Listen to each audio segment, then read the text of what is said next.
Bienvenue dans cette nouvelle exploration approfondie. Aujourd'hui, la mission est de s'attaquer à un véritable dilemme. Un problème qui tourmente probablement quiconque s'est déjà intéressé à l'optimisation de la performance. En gros, faut-il souffrir en une seule fois au cours d'une séance interminable et destructrice, ou bien est-il plus stratégique d'étaler cette même douleur en petites doses tout au long de la semaine? C'est la grande question. Ouais, c'est une question universelle. Mais pour y répondre avec la plus grande rigueur académique, cette analyse se base sur des données scientifiques vraiment fascinantes. Il s'agit d'une étude menée par les chercheurs Qingwen Liu, Wanglong Wang et Shu Wanshu. Et pour ceux qui aiment remonter à la source, cet article a été publié en 2024 dans le très respecté Journal of Sport Science and Medicine, qu'on appelle souvent le JSSM, plus précisément dans le volume 23, des pages 707 à 717. Exactement. Le titre original de cette recherche, c'est Effects of Short Sprint Interval Training Frequency on Physical and Physiological Performance Adaptations in Male Soccer Players. Ce qui, pour faire simple, se traduit par l'étude des effets de la fréquence de l'entraînement par intervalle de sprint court sur les joueurs de football masculin. D'accord, décortiquons cela. Dans le monde du sport de haut niveau, si le volume total d'entraînement reste exactement le même du lundi au dimanche, est-ce qu'on doit tout faire d'un coup ou diviser? C'est effectivement un point de départ extrêmement solide pour notre discussion, car cet article s'attaque à un défi fondamental dans le domaine de la physiologie du sport. Le football, comme beaucoup de sports collectifs intermittents, est une discipline incroyablement exigeante. Ah ça, c'est sûr. Ouais, ça requiert une combinaison fruit complexe de filières énergétiques. D'un côté, il y a le métabolisme anaérobie, qui est absolument indispensable pour les actions explosives. Donc les sprints vers le ballon, les sauts pour une tête, les changements de direction soudains pour esquiver un adversaire. Mais de l'autre côté, Il y a l'aérobie. voilà, le métabolisme aérobie est tout aussi essentiel, pas seulement pour maintenir un effort de base pendant 90 minutes, mais surtout pour assurer la récupération entre ces fameux efforts intenses. Et c'est là qu'intervient le concept central de cette étude, l'entraînement par intervalle de sprint court, souvent abrégé SSIT pour Short Sprint Interval Training dans la littérature scientifique. Et on parle d'efforts vraiment violents là. Absolument. On parle d'efforts maximaux, viscéraux, de 10 secondes ou moins. La communauté scientifique sait que cette méthode fonctionne très bien.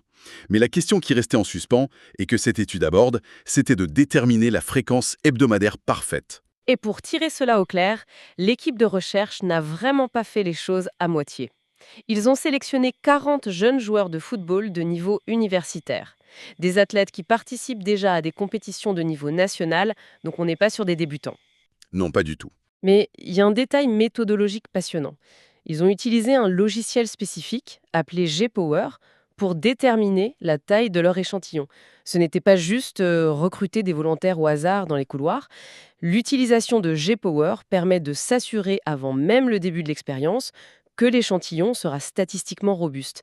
Et ça aboutit à la création de 4 groupes parfaits de 10 joueurs. Ce qui est fascinant ici, c'est l'obsession presque chirurgicale des chercheurs pour l'élimination des biais extérieurs. En recherche sportive sur le terrain, il y a d'innombrables variables qui peuvent fausser les résultats. Ça peut ruiner des mois de travail. Le vent, la température. Exactement. Et pour contrer cela, le protocole a été verrouillé à un niveau impressionnant. Absolument tous les tests ont été réalisés l'après-midi, dans une fenêtre stricte entre 16 heures et 18 heures. C'est ultra précis. Oui. Pourquoi? Simplement pour annuler l'impact des variations circadiennes. Le corps humain ne réagit pas de la même manière à 8 heures du matin ou à 17 heures. De plus, les conditions environnementales étaient standardisées à l'extrême. Les tests sur terrain se sont déroulés sur du gazon naturel, avec une température oscillant de manière très contrôlée entre 27 et 29 degrés Celsius, une humidité maintenue en dessous de 60%. Ils ont même mesuré un vent arrière moyen d'environ 3,4 mètres par seconde. C'est exactement ce niveau de contrôle maniaque qui donne tout son poids académique aux résultats que nous allons analyser. C'est le laboratoire à ciel ouvert parfait en fait. Et au sein de ce cadre, la conception de l'entraînement est d'une simplicité et d'une intelligence redoutables. L'expérience a duré 6 semaines. Et le secret de cette étude, c'est le volume. Le volume total, oui. La charge de travail était strictement la même pour tous les groupes expérimentaux. On parle de très exactement 36 sprints dits all-out par semaine. All-out, c'est-à-dire un effort maximal absolu. Donner tout ce que le corps a en réserve pendant 5 secondes. Et le ratio d'effort et de repos était fixé à 1 pour 3. Donc pour 5 secondes de souffrance totale, l'athlète a droit à 15 secondes de repos passif ou actif, très léger, avant de repartir. C'est court. La seule et unique variable qui changeait entre les groupes, c'était la manière de distribuer ces 36 sprints. Et c'est là toute la beauté du dispositif expérimental. Il y avait le premier groupe, appelé 1SSIT. Pour eux, c'était la séance de l'extrême. Une session unique par semaine, comprenant 4 séries de 9 répétitions de ces sprints. C'est la session lourde par excellence. On fait tout d'un coup. La séance qui fait mal. Ah bah très mal. Ensuite, le groupe 2SSIT divisait cette même charge en 2 sessions hebdomadaires, avec 2 séries de 9 répétitions à chaque fois. Puis, il y avait le groupe 3SSIT, ça c'est l'approche microdosée. Pour eux, l'entraînement consistait en 3 sessions par semaine, mais chaque session n'était composée que de 2 séries de 6 répétitions. Et bien sûr, pour valider l'expérience, un groupe de contrôle se contentait de poursuivre l'entraînement de football standard sans le moindre sprint additionnel. Mais attendez, si le volume total est de 36 sprints par semaine pour tout le monde, est-ce que ça change vraiment quelque chose à la fin des 6 semaines sur le terrain? Eh bien, ce qui nous amène aux résultats globaux, c'est que l'efficacité de ce protocole SSIT est universelle. Tous les groupes ont progressé. Ouais, sur le plan physique, l'énumération des améliorations est saisissante. Peu importe la fréquence, tous les groupes ayant suivi l'entraînement par intervalle ont largement surpassé le groupe de contrôle. Mais pour que ce soit bien clair pour ceux qui écoutent, regardons les tests qu'ils ont subis. Ce ne sont pas de simples petits joggings. Il y a une amélioration notable du saut vertical, mesuré par le test CMVJ. Le Counter Movement Vertical Jump. Exact. Et pour s'en faire une idée, ce n'est pas juste un saut.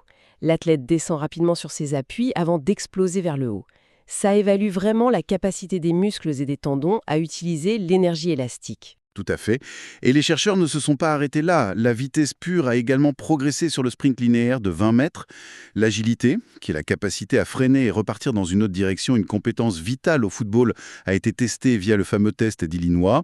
Ensuite, il y a l'endurance spécifique, validée par le test Yo-Yo IR1. Oh, celui-là, il est terrible. Oui, pour quiconque n'a jamais croisé la route de ce test, il suffit d'imaginer des allers-retours continus entre deux plots, rythmés par des bips sonars qui s'accélèrent inexorablement. Et ça continue jusqu'à ce que les poumons et les jambes de l'athlète cèdent complètement. C'est une épreuve redoutable. Et enfin, une compétence très spécifique au sport étudié a été mesurée, la MKD, ou distance maximale de frappe du ballon. Elle a, elle aussi, montré des gains significatifs. Mais si on regarde sous le capot, comment expliquer que 5 petites secondes d'effort, même répétées, puissent transformer un athlète à ce point ? L'explication se trouve dans les adaptations physiologiques massives que ce type de stress provoque. Après 6 semaines, tous les groupes d'intervention ont vu une augmentation de leur VO2 max. La VO2 max, c'est la taille du moteur. C'est la quantité maximale d'oxygène que le corps peut consommer et utiliser lors d'un effort intense. Plus le moteur est gros, plus on va vite et longtemps. Logique. De plus, les premiers et seconds seuils ventilatoires, appelés VT1 et VT2, ont été repoussés. Pour visualiser cela, le VT2 correspond souvent au moment où les jambes commencent à brûler atrocement, le moment où l'acide lactique s'accumule plus vite que le corps ne peut l'éliminer. Repousser ce seuil signifie qu'un joueur peut courir à haute intensité beaucoup plus longtemps avant de ressentir cette paralysie musculaire. Et il y a aussi ce fameux test de Wingate, n'est-ce pas ? Exactement. Le test anaérobie de Wingate, c'est une légende dans les laboratoires de physiologie. Il faut s'imaginer pédaler sur un ergocycle, un vélo stationnaire ultra robuste, avec une résistance calculée en fonction du poids corporel. Le but est de pédaler avec une intensité supramaximale. Donner absolument tout pendant 30 secondes. C'est interminable 30 secondes à ce rythme. C'est sans doute la demi-minute la plus longue et la plus douloureuse dans la vie d'un sportif. Mais grâce à ce test de torture calibré, les chercheurs ont pu mesurer des augmentations significatives de la puissance maximale, ou PPO, et de la puissance moyenne, APO. Ces adaptations physiologiques, qui sont invisibles à l'œil nu, ce sont les véritables fondations des améliorations physiques observées sur le terrain de football. Alors, qu'est-ce que tout cela signifie au fond ? Si l'on s'arrête uniquement à ces données globales, le constat semble simple. Tous les groupes d'entraînement s'améliorent de la même manière en moyenne. Les statistiques pour le saut vertical, le sprint de 20 mètres ou l'agilité ne montrent pas de différence marquante d'un groupe expérimental à l'autre en termes de pourcentage d'amélioration moyen. La conclusion hâtive serait de dire que, peu importe si la souffrance est en 1 fois ou en 3 fois, tant qu'on fait les 36 sprints, le résultat sera le même. Sauf qu'il y a un piège. Exactement. La véritable trouvaille de cette étude, le joyau académique, ne se situe absolument pas dans les moyennes. C'est une erreur très courante, et pas seulement en sciences du sport. Ne regarder que les moyennes de groupe, c'est accepter qu'une moyenne masque une multitude de réalités individuelles. La véritable révélation de cette recherche se trouve cachée dans les détails statistiques de la variance. Au lieu de se contenter de voir comment le groupe des 10 joueurs réagissait dans son ensemble, l'équipe scientifique a minutieusement analysé la réponse individuelle de chaque athlète face au stimulus d'entraînement. Et c'est ici que cela devient vraiment intéressant. L'étude s'est ponctuée dans ce qu'on appelle la variabilité interindividuelle. Et c'est là que la magie de la haute fréquence, donc le groupe 3 cité, entre en scène et bouleverse les idées reçues. Pour ceux qui écoutent cette analyse et qui aiment la rigueur du chiffre, l'étude utilise des concepts statistiques précis, l'analyse des résidus de changement et les coefficients de variation. Il est crucial de traduire ces termes statistiques en réalité de terrain pour bien saisir l'ampleur de la découverte. Le coefficient de variation, ou CV, exprime la dispersion des données autour d'une moyenne. Un CV élevé indique des résultats très éparpillés. Des données qui partent dans tous les sens. Exactement. Les résidus de changement, quant à eux, mesurent l'écart entre la progression d'un individu spécifique et la progression moyenne de son groupe. En simplifiant, que disent ces chiffres? Ils révèlent que le groupe 3 cite, celui qui étalait sa douleur sur 3 petites sessions hebdomadaires, a affiché des résidus et des coefficients de variation significativement plus faibles pour des indicateurs critiques comme la VO2 max, le seuil VT2 et la puissance maximale. Et en termes pratiques, qu'est-ce que cela veut dire pour une équipe sportive? Parce que cette faible variabilité, c'est vraiment l'information capitale de l'étude. Ça se traduit par une homogénéité de la progression. S'il n'y a pas de grande variabilité, cela signifie qu'on élimine les cas extrêmes. Il n'y a pas de hauts répondeurs qui deviennent des fusées, et surtout, il n'y a pas de bas répondeurs qui stagnent ou s'effondrent. C'est le point clé. Si l'on prend le groupe qui faisait la session unique et massive, la moyenne était bonne. Mais certains joueurs ont explosé leur record, tandis que d'autres n'ont presque rien manié. Ils ont probablement été écrasés par la charge aiguë de la séance. En revanche, dans le groupe microdosé, le 3-SSI, la progression était remarquablement égale. Presque tout le monde a progressé de manière constante et solide. Pour un entraîneur ou un préparateur physique, c'est un véritable miracle. Avoir une adaptation physiologique homogène garantit que l'équipe entière élève son niveau de jeu ensemble, sans laisser d'athlètes sur la touche, à cause d'un protocole d'entraînement qui traumatiserait leur système nerveux. L'homogénéité est effectivement le signe d'un stimulus d'entraînement parfaitement calibré. Mais il y a une autre dimension mesurée par les chercheurs qui rend cette approche microdosée infiniment supérieure dans la pratique, c'est la perception de l'effort. Ah oui, l'échelle de Borg. Oui, les scientifiques ont utilisé l'échelle RPE de Borg, une échelle allant de 0 à 10, pour évaluer la fatigue subjective ressentie après les sessions, ce qu'ils appellent le SRPE. Et là, les données sont frappantes.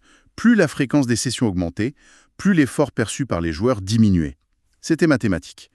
Le groupe subissant la grosse session unique rapportait des niveaux de fatigue exténuants.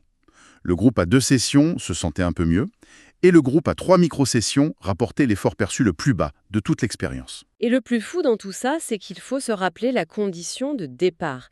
Les joueurs de ce groupe 3-SCIT effectuaient exactement la même charge de travail totale sur la semaine, 36 sprints. Ils ont couru la même distance, à la même intensité maximale que leurs camarades épuisés du premier groupe. Leurs muscles ont travaillé autant. Ils ont progressé tout autant sur le plan physiologique et même de manière plus fiable au sein du groupe. Pourtant, sur le papier, ils se sentaient nettement moins détruits physiquement et mentalement. C'est un triomphe absolu de l'ingénierie de la charge d'entraînement. Totalement. Si l'on relie cela à une perspective plus globale, ces résultats soulignent un principe fondamental et universel de l'adaptation biologique. Dans un monde sportif moderne, où l'obsession du toujours plus mène régulièrement à la surcharge d'entraînement, aux blessures chroniques et au surentraînement, l'efficacité de la distribution du stress est vitale. Le corps humain n'est pas une simple machine, c'est un système biologique complexe. Il faut lui laisser le temps d'assimiler. C'est ça. Lorsqu'on lui inflige un choc physiologique massif, comme l'enchaînement de 36 sprints à effort maximal en 1 heure, le système neuromusculaire et le système cardiovasculaire subissent un stress aigu immense. Ce stress aigu nécessite une période de récupération proportionnellement très longue. De plus, au fil d'une longue séance, la fatigue s'accumule. La technique de course se dégrade inévitablement. Le 30e sprint ne ressemble biomécaniquement plus du tout au premier sprint, ce qui altère gravement la qualité de l'adaptation neuromusculaire. Donc, la mécanique derrière ce succès, c'est qu'en divisant l'entraînement en petites portions, on s'assure que la qualité du mouvement reste parfaite, tout en optimisant la récupération entre les stimulus. C'est très exactement cela. Les mécanismes sous-jacents expliquent cette efficacité redoutable. Des sessions courtes évitent la noyade du système nerveux central sous une fatigue extrême, ce qui permet une meilleure coordination intramusculaire et intermusculaire. Cela favorise également le maintien de la raideur musculo-tendineuse. Qui est essentiel pour l'économie de course. Absolument. Quand l'athlète n'est pas épuisé, son pied passe moins de temps au sol. Le rebond est meilleur. Par ailleurs, des sessions plus courtes génèrent un stress oxydatif beaucoup moins massif d'un seul coup. Les dommages structurels aux fibres musculaires sont moindres, ce qui permet au corps de réparer et de surcompenser plus rapidement. Ce que nous enseignent ces données, c'est que l'organisme humain intègre et s'adapte de manière beaucoup plus harmonieuse à des microdoses très intenses et répétées qu'un traumatisme ponctuel massif. Et ce, même si l'énergie totale dépensée est identique. C'est une distinction incroyablement élégante. La fréquence prime sur la violence isolée. On s'éloigne enfin du vieux dogme selon lequel l'athlète doit ramper hors du terrain en vomissant pour que la séance soit jugée efficace. C'est vraiment l'avènement d'un entraînement plus intelligent, respectueux de la physiologie, qui maximise l'adaptation sans détruire l'humain. Et cela soulève une question essentielle. Une de ces interrogations qui déborde largement du cadre des terrains de football et de la physiologie musculaire. Si la biologie humaine réagit avec autant d'efficacité et de régularité au microdosage d'un stress intense, donc haute intensité, faible volume par session, haute fréquence, est-il possible que ce principe fondamental régisse d'autres aspects de la performance humaine? Comme le cerveau, par exemple. Exactement. Prenons la charge cognitive et l'apprentissage intellectuel. Créer de nouvelles connexions neuronales nécessite un stress et une adaptation. L'esprit humain peut facilement concevoir ce parallèle. Et ce qui étudie un concept très complexe, avec une concentration maximale et ininterrompue pendant 5 minutes, mais le faire 3 fois par jour, produirait de meilleurs résultats qu'une session de bachotage brutale de plusieurs heures la veille d'un examen. C'est une excellente question. Si l'on suit la logique de cette étude, étaler la charge cognitive intense pourrait non seulement réduire drastiquement la fatigue mentale perçue, mais surtout garantir une assimilation beaucoup plus homogène et solide des connaissances sur le long terme. C'est une piste de réflexion puissante sur la manière dont on structure l'effort, qu'il soit destiné à courir plus vite ou à penser plus clairement. C'est une pensée finale qui remet beaucoup de choses en perspective, de la salle de sport à la salle de classe. Pour clore cette analyse détaillée, il est fortement recommandé à toute personne s'intéressant à la préparation physique, à l'optimisation des performances ou à la science des données appliquées au corps humain de plonger dans l'article original. Il est rappelé que cette recherche, intitulée Effects of Short Sprint Interval Training Frequency on Physical and Physiological Performance Adaptations in Male Soccer Players, regorge de données brutes passionnantes sur la physiologie de l'effort, bien au-delà de ce qui a pu être couvert ici. Oui, ça vaut vraiment la lecture. Lire l'intégralité de ces travaux permet de saisir la complexité fascinante des adaptations humaines face au stress. Enfin, pour continuer à explorer les mystères de la science, de la performance et de la biologie, il est vivement conseillé à l'audience de s'abonner à la chaîne et d'activer les notifications. Cela garantira de ne manquer aucune des futures explorations approfondies qui continueront à décoder les recherches les plus pointues et les plus surprenantes de notre époque. Merci d'avoir suivi cette plongée